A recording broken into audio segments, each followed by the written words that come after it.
Olá, IPCA! Hoje é sexta-feira, dia 22 de novembro de 2013. Nós estamos juntos há 537 dias lendo a Bíblia e leremos o Salmo de número 15.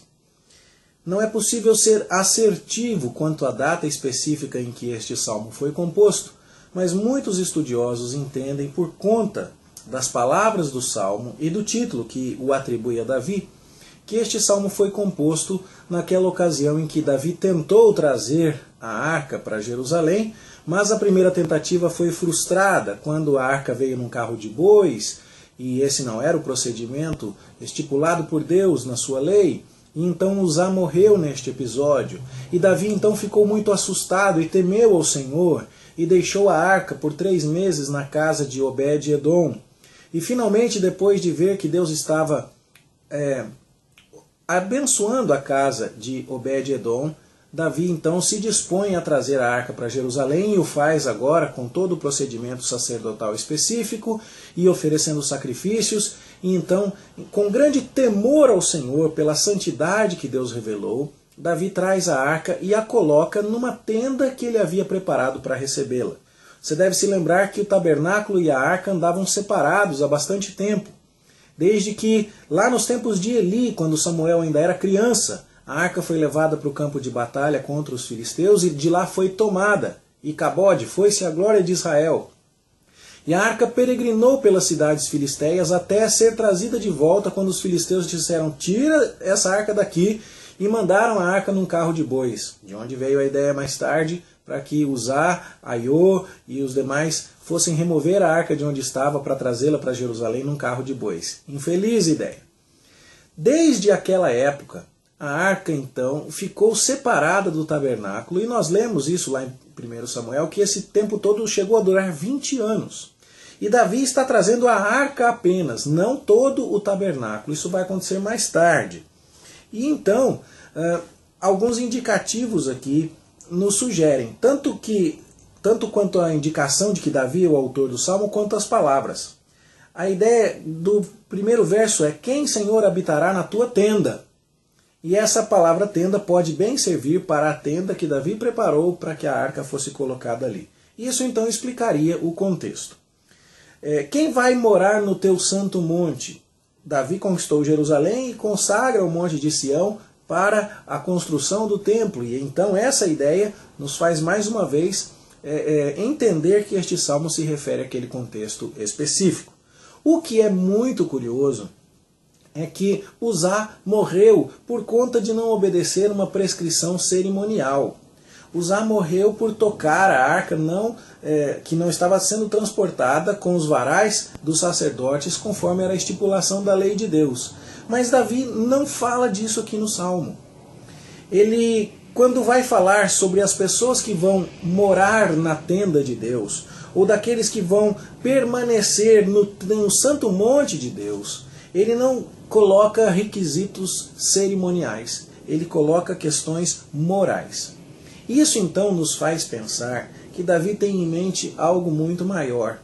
Ele não está meramente preocupado em ensinar Israel de que para transportar a arca ou para se achegar até a arca é preciso cumprir requisitos cerimoniais importantes, fundamentais, que custaram a vida de Uzá. Ele não está primeiramente preocupado em ensinar isso aos israelitas. É fato que essas coisas devem ser seguidas. Uzá pagou com a própria vida por não seguir essas leis.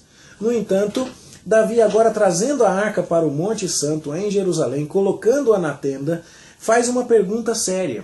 Deus, a arca está no monte, ela foi transportada corretamente. Nós habitamos como teu povo em volta deste monte. Mas como permaneceremos nós ao redor do Senhor? Essa é a grande pergunta. E então as respostas que são dadas na sequência são respostas com conotação moral. Coisas que o verdadeiro Filho de Deus, o verdadeiro israelita, aquele que permaneceria como povo de Deus, naquela capital abençoada por Deus, debaixo do governo do rei ungido por Deus, aquele povo verdadeiro teria que exibir estas condições: viver com integridade, praticar a justiça, falar a verdade, positivamente.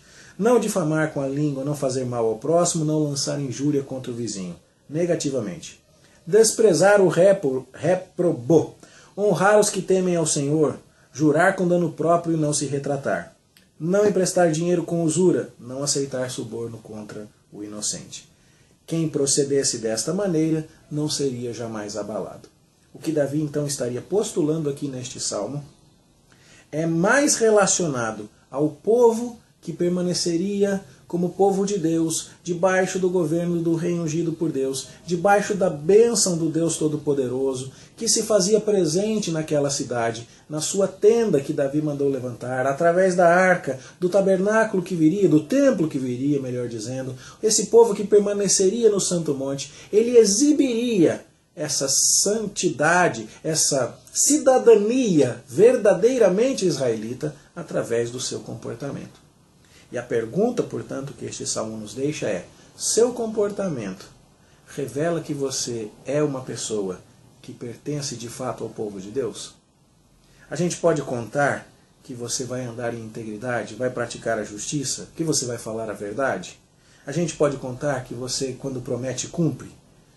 Se for assim, então é porque você é de fato um crente verdadeiro, um cidadão do reino dos céus. E é isso que Davi tem em mente ao escrever este salmo. Pelos frutos nós conhecemos a árvore, diz o Senhor Jesus. E é uma pergunta que todos nós devemos fazer. Somos verdadeiros cidadãos dos céus? Somos pessoas que estão servindo de fato e de verdade a Deus? Isso tem que ser exibido em nosso comportamento. A gente escorrega de vez em quando. É verdade. Mas o nosso comportamento precisa testemunhar a nossa devoção ao Senhor. Pense nisso, você. Examine a sua vida à luz destes critérios expostos aqui. E se pergunte: a minha vida tem confirmado aquilo que eu professo crer? Eu digo que sou alguém que segue ao Senhor, mas os meus atos concordam com isso? Davi estava bastante impressionado com a santidade de Deus porque acabou de ver Uzá morrer. E ele percebeu que servia a um Deus santo, que matou um homem pelo atrevimento de tocar a arca. Ele conseguiu trazer a arca e colocá-la no lugar, mas ele entendeu: esta cidade só vai prosperar, este reino só vai para frente, as pessoas só serão abençoadas quando entenderem a sua posição de submissão e de obediência diante de Deus. E quando elas entenderem isso e obedecerem, elas estarão evidenciando o quanto são de fato o povo da bênção. Quem deste modo procede não será jamais abalado.